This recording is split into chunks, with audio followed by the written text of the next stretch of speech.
जय हिंद एवरीवन, मैं साधना द्विवेदी।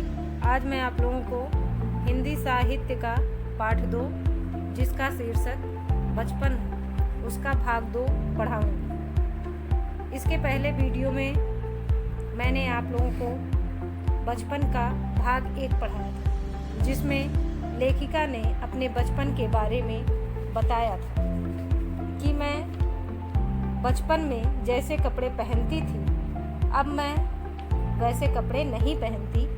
अब मैं सफ़ेद कपड़े पहनना चाहती हूँ या हल्के रंग के कपड़े पहनना चाहती हूँ।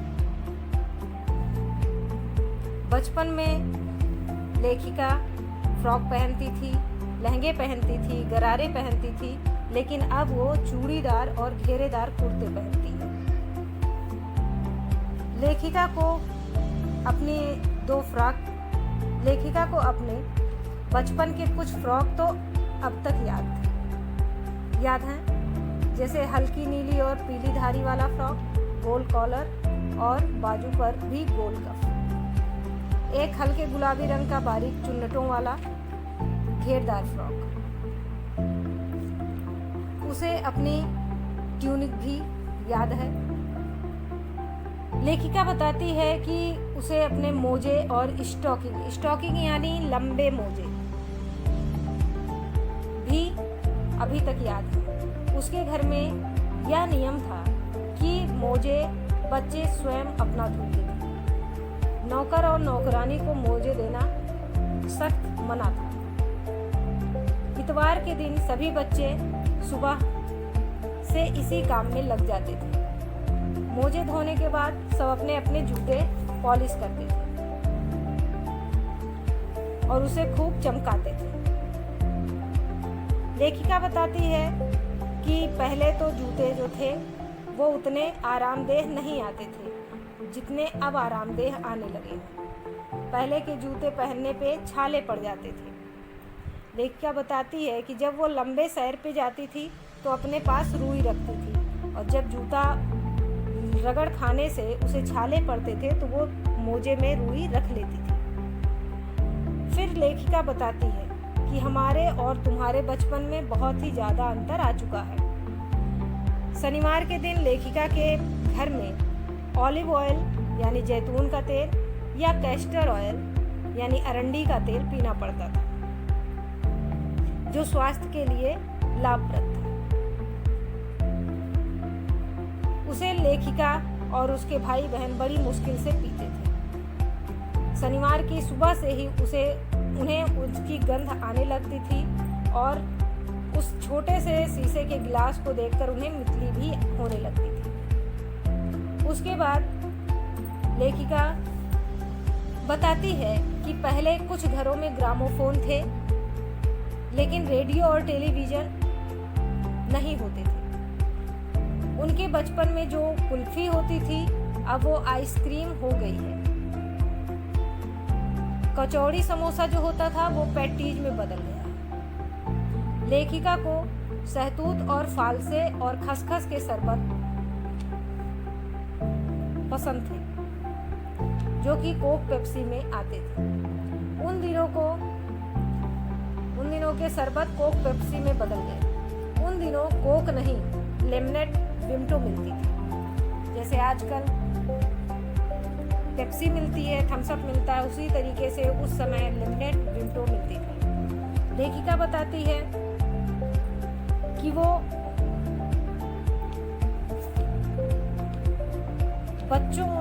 उनके घर में बच्चों की ड्यूटी लगती थी कि वे शिमला मॉल से जाकर ब्राउन ब्रेड लाएं।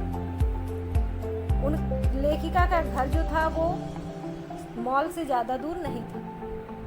एक छोटी सी चढ़ाई चढ़नी पड़ती थी, फिर गिरजा मैदान पहुंच जाते थे और फिर एक छोटी सी उतराई उतर के वे मॉल पर पहुंच जाते थे।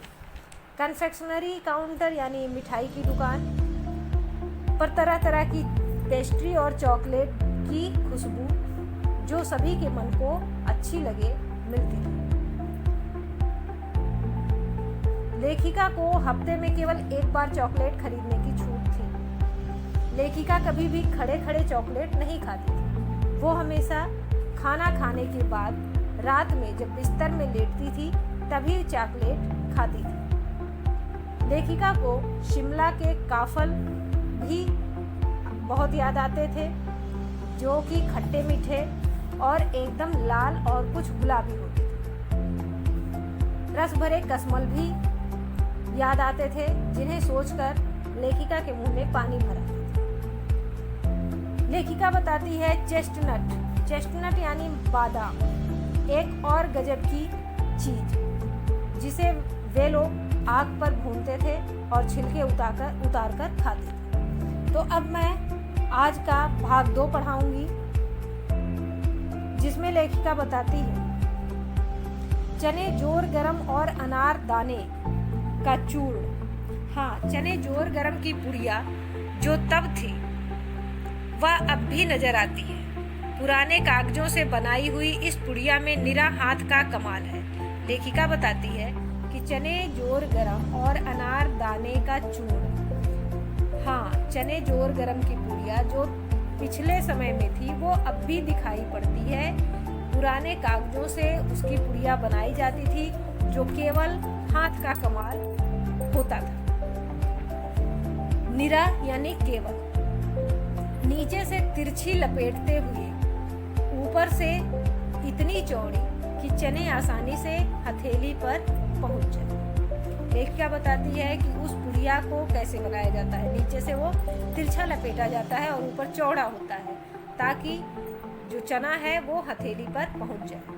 एक वक्त था जब फिल्म का गाना चना जोर गरम बाबू मैं लाया मजेदार चना जोर गरम उन दिनों स्कूल के हर बच्चे को आता था। ये गाना जो एक फिल्म का है वो उस समय बहुत ही प्रचलित था, जो कि हर बच्चे को याद था। और चना जोर गरम बेचने वाले भी अक्सर यही गाना गाकर चना जोर गरम बेचते थे। कुछ बच्चे पुड़िया पर तेज मसाला बुरकवाते यानी छिड़कवाते थे। पूरा गिरजा मैदान घूमने तक यह पुड़िया चलती।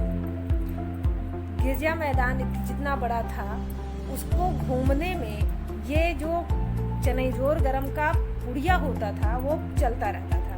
एक एक चना पपड़ी मुंह में डालने और कदम उठाने में एक खास ही लय रफ्तार थी। छुटपन में हमने शिमला रिज पर बहुत मजे किए, घोड़ों की सवारी की है। शिमला के हर बच्चे को कभी न कभी यह मौका मिल ही जाता था। लेखिका बताती है छुटपन यानी बचपन में हमने शिमला रिज, शिमला की पहाड़ी पर बहुत मजे किए हैं, घोड़ों की सवारी भी की है। शिमला के हर बच्चे को कभी न कभी घुड़सवारी करने का मौका मिल ही जाता था। हम जाने क्यों घोड़ों को कुछ कमतर करके समझते, उन पर हंसते थे। लेखिका कहती है हम घोड़ों को कुछ कम ही समझते थे, उन पर हंसते थे।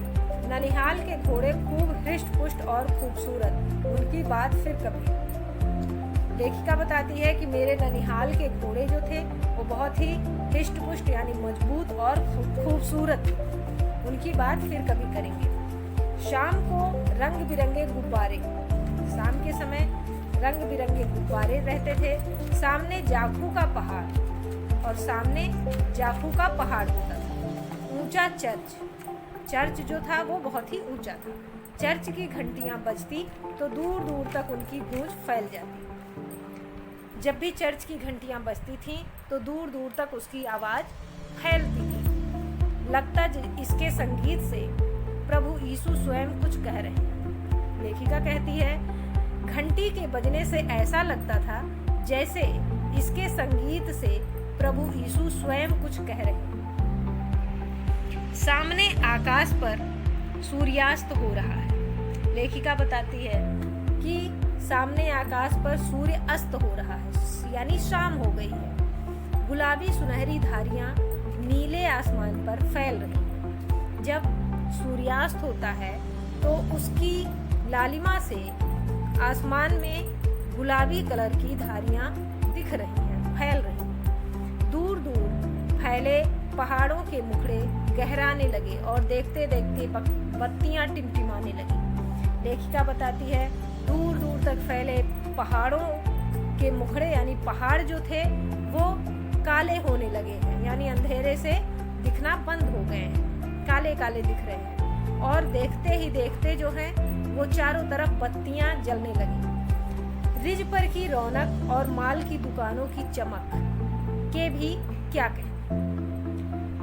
लेखिका बताती है पहाड़ पर की जो पहाड़ी है शिमला की, वहाँ की रौनक और माल की दुकानों की चमक बहुत ही अद्भुत थी। स्कैंडल पॉइंट की भीड़ से उभरता कोलाहल, एक स्थान था जिसका नाम था स्कैंडल पॉइंट। वहाँ की भीड़ से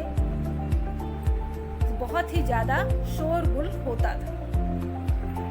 सर्वर, स्कैंडल पॉइंट के ठीक सामने उन दिनों एक दुकान हुआ करती थी जिसके शोरूम में शिमला कालका ट्रेन का मॉडल बना हुआ था। लेखिका बताती है सर्वर यानी उस पत्रकार से बताती है अथवा अपने मित्र से बताती है कि स्कैंडल पॉइंट के ठीक सामने उस समय एक दुकान रहती थी जिसके शोरूम में शिमला कालका ट्रेन का मॉडल बना हुआ था। इसकी पटरियां, उस पर खड़ी छोटे छोटे डिब्बों वाली ट्रेन, कैसा बना था कि छोटी छोटी पटरियां थी, इसकी पटरियां बनी हुई थी, उस पर जो ट्रेन खड़ी थी उसके छोटे छोटे डिब्बे थे। एक और लालटीन की छत वाला स्टेशन बना हुआ था और सामने सिग्नल देता खंभा, थोड़ी थोड़ी दूर पर बनी सुरंगें और थोड़ी थोड़ी दूर पर सुरंगें बनी हुई थी। पिछली सदी में तेज रफ्तार वाली गाड़ी वही थी। कभी कभी यानी पिछली सदी में सबसे तेज चलने वाली गाड़ियों में शिमला कालका का ही नाम था। कभी कभी हवाई जहाज भी देखने को मिलते। लेखिका कहती है कि कभी कभी हवाई जहाज भी देखने को मिलते थे। हवाई जहाज भी देखने को मिलते थे। दिल्ली में जब भी उनकी आवाज आती, बच्चे उन्हें देखने बाहर दौड़ते।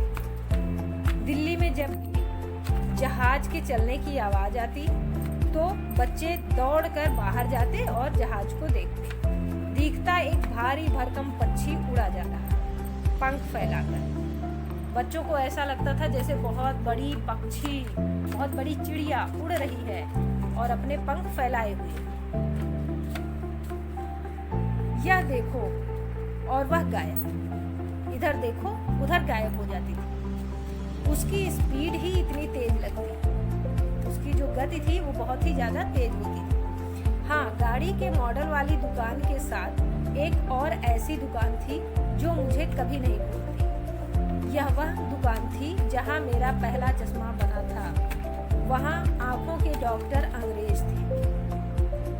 लेखिका बताती है कि गाड़ी के मॉडल वाली दुकान के साथ ही एक और ऐसी दुकान थी जो मुझे कभी नहीं भूलती, जो अब तक याद है। यह वह दुकान थी जहाँ लेखिका का पहला चश्मा बना था।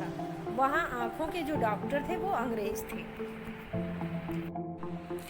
शुरू में चश्मा लगाना बड़ा अटपटा लगा। लेखिका कहती है कि जब मैं शुरू में चश्मा लगाना प्रारंभ की तो मुझे बहुत बुरा लगता था।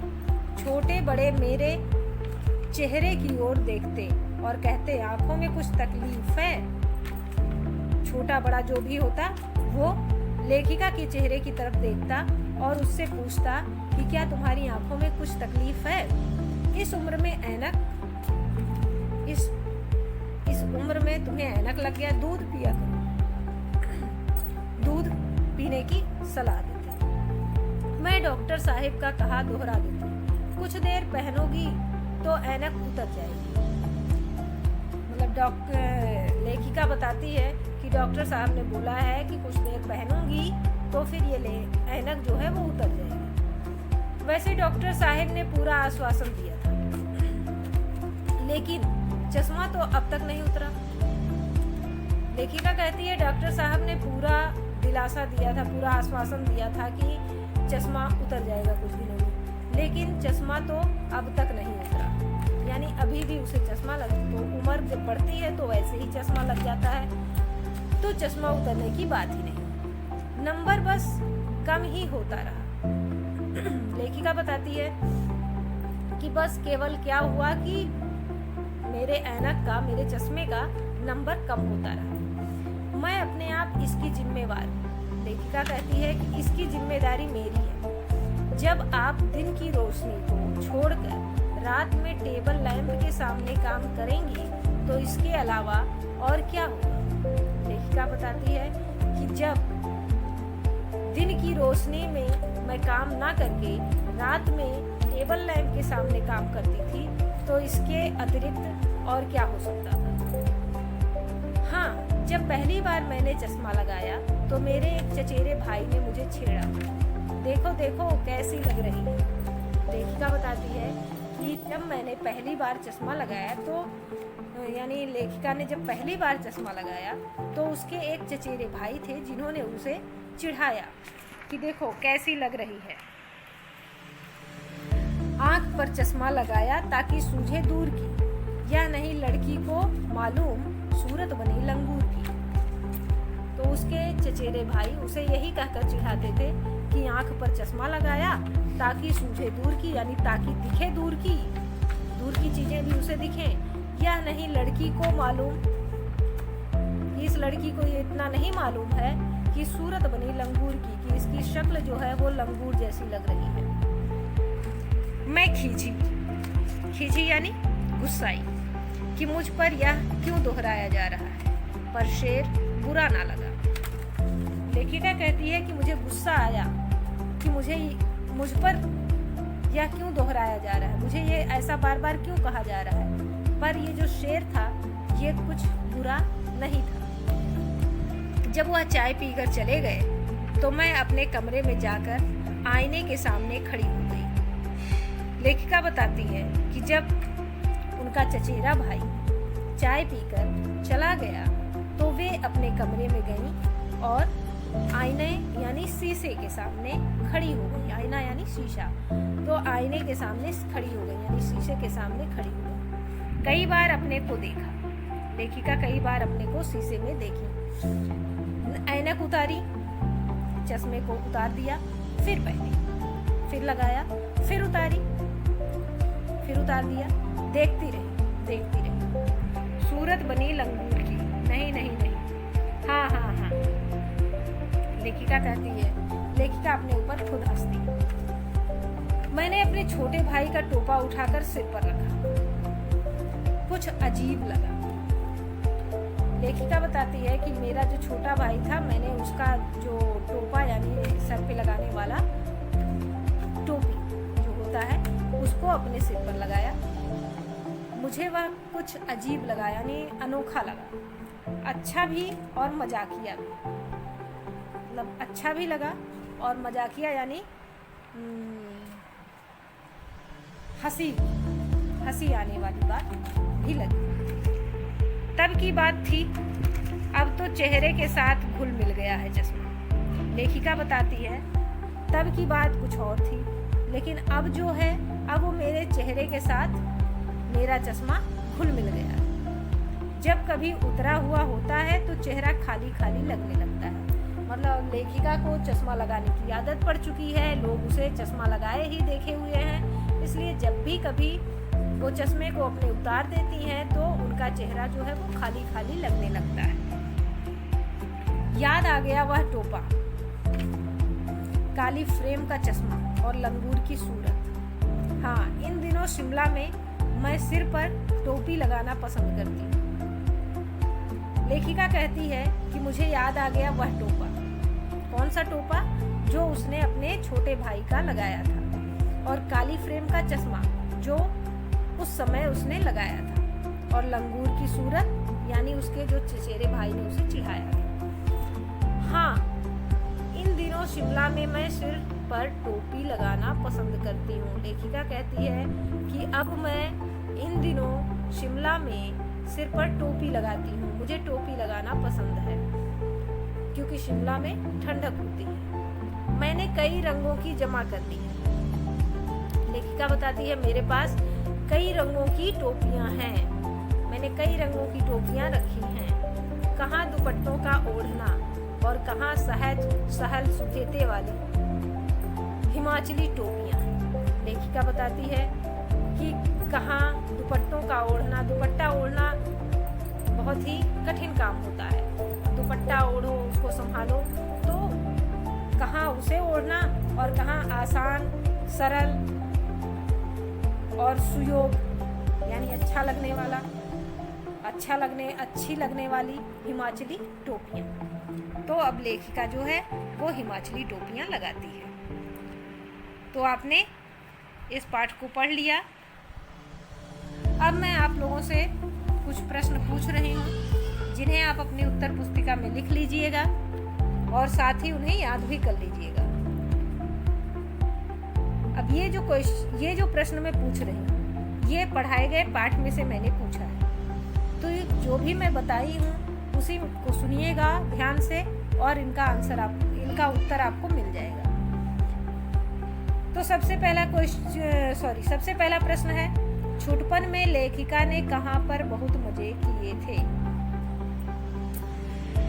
दूसरा प्रश्न है, लेखिका के ननिहाल के घोड़े कैसे थे।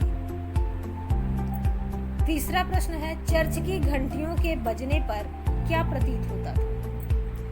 चौथा प्रश्न, स्कैंडल पॉइंट के सामने की दुकान पर किसका मॉडल बना हुआ था। पांचवा प्रश्न, पिछली सदी में तेज रफ्तार वाली गाड़ी कौन सी थी। एक बार पुनः बता देती हूँ, पिछली सदी में तेज रफ्तार वाली गाड़ी कौन सी थी। छठा प्रश्न है, लेखिका को कौन सी दुकान कभी नहीं भूलती। तो ये तो आपके पाठ में से प्रश्न पूछे गए हैं। अब आपके पाठ के अंत में कुछ प्रश्न दिए गए हैं। इन प्रश्नों के भी उत्तर अपनी उत्तर पुस्तिका में लिख लीजिएगा। सबसे पहले, लेखिका बचपन में इतवार की सुबह क्या क्या काम करती थी। दूसरा प्रश्न, तुम्हें बताऊंगी कि हमारे समय और तुम्हारे समय में कितनी दूरी हो चुकी है। इस बात के लिए लेखिका क्या क्या उदाहरण देती है।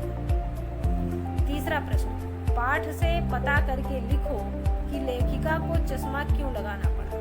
चश्मा लगाने पर उनके चचेरे भाई उन्हें क्या कहकर चिढ़ाते थे। चौथा प्रश्न, लेखिका अपने बचपन में कौन कौन सी चीजें मजा ले लेकर खाती थी। उनमें से प्रमुख फलों के नाम लिखो।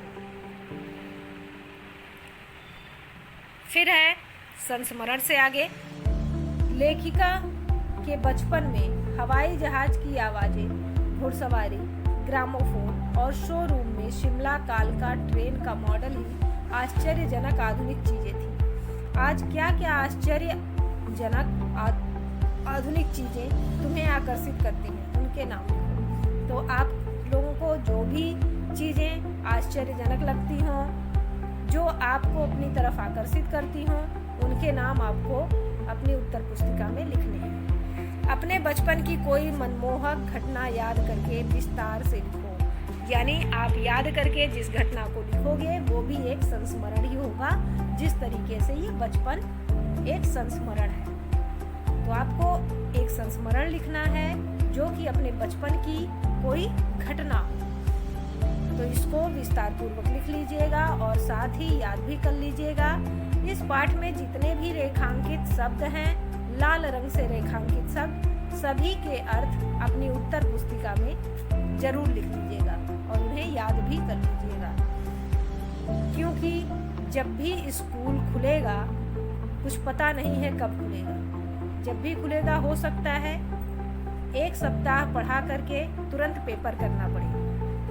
तो इसलिए आप लोग जो भी पढ़ाया जा रहा है, हर सब्जेक्ट में, हर विषय में उसे याद करते रहिए और लिखते रहिए।